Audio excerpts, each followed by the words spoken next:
Hi folks, welcome to Duncan in the Forest. Again, I'm not in the forest today because we are still in lockdown, so I don't have any need to go to the forest, so I shouldn't actually be in the forest.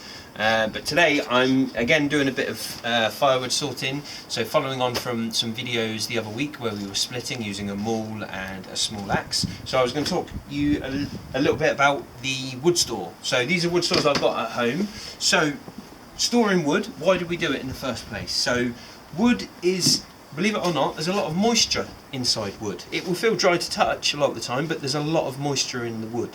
When we burn wet wood, it takes longer to burn.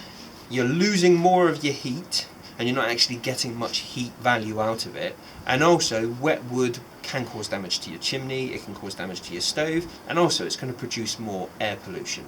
So we season wood in order for it to be efficient, sustainable, and to give us good warmth. Now, when we think about moisture inside the wood, the reason we dry wood or season wood is to get the moisture out. Now, we can season it like this. This is a small ash log, but it's got bark on it.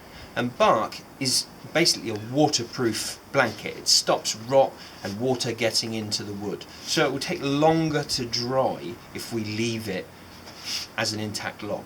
It will still dry, but it will take longer. So what we tend to do when we're seasoning wood is we split wood. So we split it to create more surface area, to expose the internal wood to the air so it will dry quicker. So for instance, if we have a look at this one's been split once, so it's got more surface area and it's exposed some of the internal wood to the air. But then if we look at this one's been split a couple of times, again you've got more surface area, so it will dry quicker and we'll get some nice seasoned wood. So that's the reason we split wood to season it, so it will dry quicker.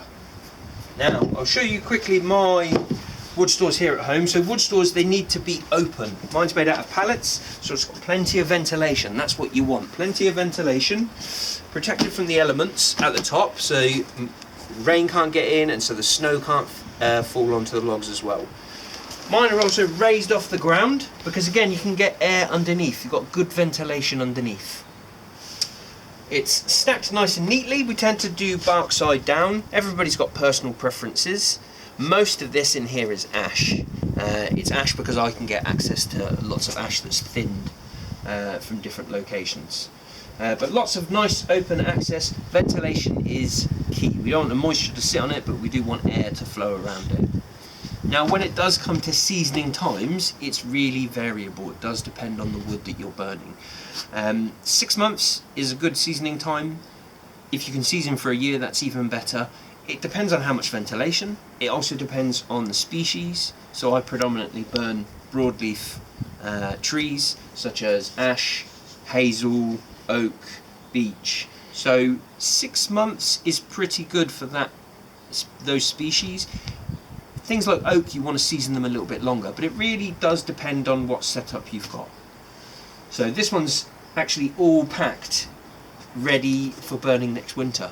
So it is now the end of January, and this won't be burnt until October. And this has been stacked up already for a couple of months. So I aim to give it a good year of seasoning. And this stuff here, this has had about 6 months already, but it's going to be going in my other wood store here, which again will be for next year. A couple of little extra things. I'd really recommend this book. This is a really good book. It tells you everything you need to know about burning wood at home, whether it's in an open fire, whether it's in a wood burning stove, or even a campfire. Really good book. There are others available, but I find that book's really good. I can just pick it up and read a chapter every now and again and refresh my knowledge. The other thing is a moisture measure or moisture meter. You can get these quite cheap. This one, I can actually use it around the house as well because it will measure moisture in brick. I'll set it to wood, and then I need to make sure that I have the two contacts in contact with wood, and then it should read my moisture. It's saying about 17%, which is already seasoned. So for seasoned wood, you're talking about 25%. 20% is great, lower is even better. So that's as it's ash, we could probably burn this in the house already because it's had 6 months seasoning. But I think we'll give it until next year because we've still got plenty of firewood for this year. But that's just a few things about splitting wood, firewood storage, and why we do it. And hopefully that video is going to be really helpful if you split wood and store wood for firewood, whether it's for forest school, whether it's for your home, whether it's for campfires. But hopefully there's some interesting facts there and some different things that will help you. Thanks a lot, guys. See you later.